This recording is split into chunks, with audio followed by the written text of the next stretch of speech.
साहिल, ये सब कुछ मुझसे बर्दाश्त नहीं हो पाएगा।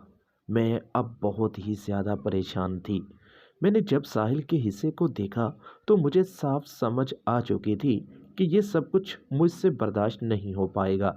इसलिए मैंने साहिल को कहा कि मैं तुम्हारा साथ नहीं दे सकती। साहिल, जो कि मेरी सहेली का भाई था, मैं अपनी सहेली के मजबूर करने पर साहिल के पास आई थी, क्योंकि जब रुखसार ने अपने भाई को कमरे में मूवी देखकर अपने आप को राहत और सुकून देते हुए देख लिया तो उसने मुझे कॉल की कि मेरा भाई काफ़ी मजबूर और बेबस हो चुका है, तुम बस एक बार उसकी बात मान लो।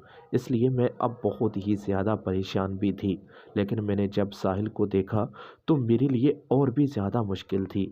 मैंने पहले रुखसार को कहा था कि किसी अच्छे से लड़के से मेरी दोस्ती करवा दो, लेकिन मुझे क्या पता था कि इस दोस्ती में ये सब कुछ भी होता है। अब साहिल अपना खेल मुकम्मल करना चाहता था। मैं बहुत ही ज़्यादा परेशान हो चुकी थी। मेरा नाम शबनम है। मैंने अभी कॉलेज ज्वाइन किया था। कॉलेज का मेरा पहला साल था। रुखसार और मैं एक साथ ही कॉलेज जाती थी। रुखसार का एक बॉयफ्रेंड था जिसके पास वो अक्सर जाती थी।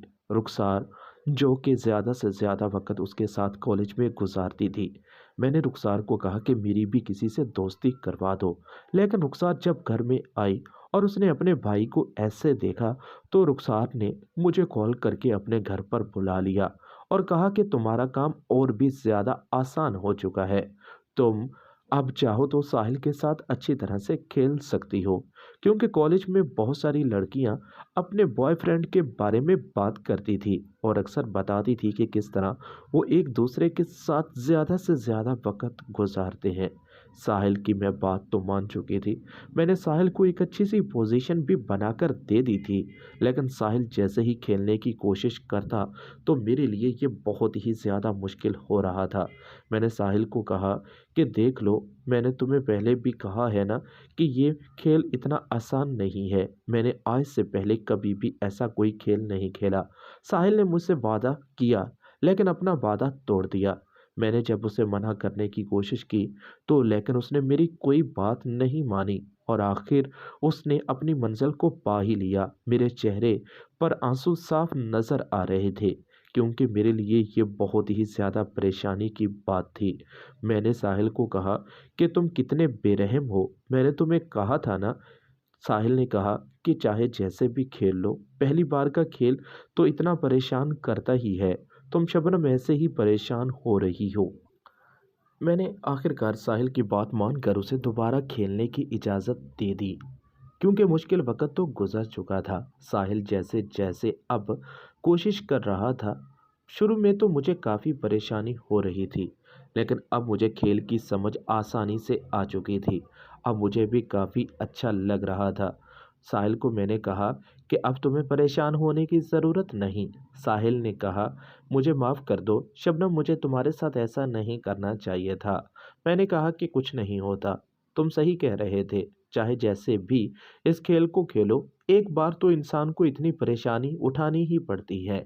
मैंने अब उसे अच्छा खेलने को कह दिया।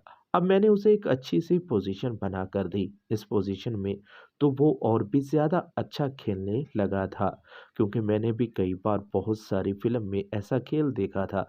इसलिए मुझे इस खेल की साफ समझ आ चुकी थी। मैं भी जानती थी कि जो भी हो जाए, मुझे अब इस खेल को अच्छी तरह से समझना है। थोड़ी देर के बाद आखिरकार मैं भी अब अपने हिसाब से खेलने के काबिल हो चुकी थी। मैंने साहिल को मना किया कि बस अब तुम अपनी जगह से नहीं हिलोगे। साहिल को मैंने एक जगह पर बैठने को कह दिया, क्योंकि अब मैं खुद खेलना चाहती थी। मेरा चेहरा साहिल की तरफ था। साहिल मुझे साफ देख सकता था। साहिल के साथ मैं अब जैसे खेलने की कोशिश कर रही थी, उसे भी काफ़ी अच्छा लग रहा था। साहिल ने कहा कि तुम वाकई ही खेलोगी, क्या तुम खेल पाओगी? मैंने कहा हाँ। मैं बिल्कुल साहिल के पास आ चुकी थी। मैंने खेलना शुरू कर दिया। मैं जैसे जैसे खेल रही थी, उसके चेहरे से मुझे खुशी साफ नजर आ रही थी। मैंने कहा, साहिल क्या तुम्हें अच्छा नहीं लग रहा? बहुत अच्छा लग रहा है। लेकिन मुझे लगता है कि मैं जल्दी थक जाऊँगा। नहीं, तुम इतने जल्दी नहीं थक सकते। अभी तो मैंने खेलना शुरू किया है। तुम ऐसे ही थक गए तो बहुत बुरा होगा। मैं नहीं चाहती कि अब ऐसा कुछ भी हो। मैं अपने हिसाब से अच्छा खेल रही थी। वो मुझे मना करने लगा कि बस करो, मुझसे अब मज़ीद नहीं खेला जाएगा। मैं थक चुका हूँ। मैंने कहा कि मुझे नहीं पता। तुमने मेरी कौन-सी बात मानी थी? अब मेरी बारी है ना, अब मुझे भी तो खेलने दो। मैं बस अपने हिसाब से खेले जा रही थी। उसके चेहरे से मुझे साफ लग रहा था क्योंकि वो थक चुका था। थकावट से उसके चेहरे पर काफ़ी अजीब तरह के तासरात थे। अब मुकम्मल तौर पर साहिल भी थक चुका था। साहिल और मैं अब काफ़ी हद तक एक दूसरे को समझ चुके थे, एक दूसरे के खेल को जान चुके थे। इस तरह हमारी कहानी का इख्तिताम हो गया। मज़ीद कहानी देखने के लिए चैनल को सब्सक्राइब कर लें।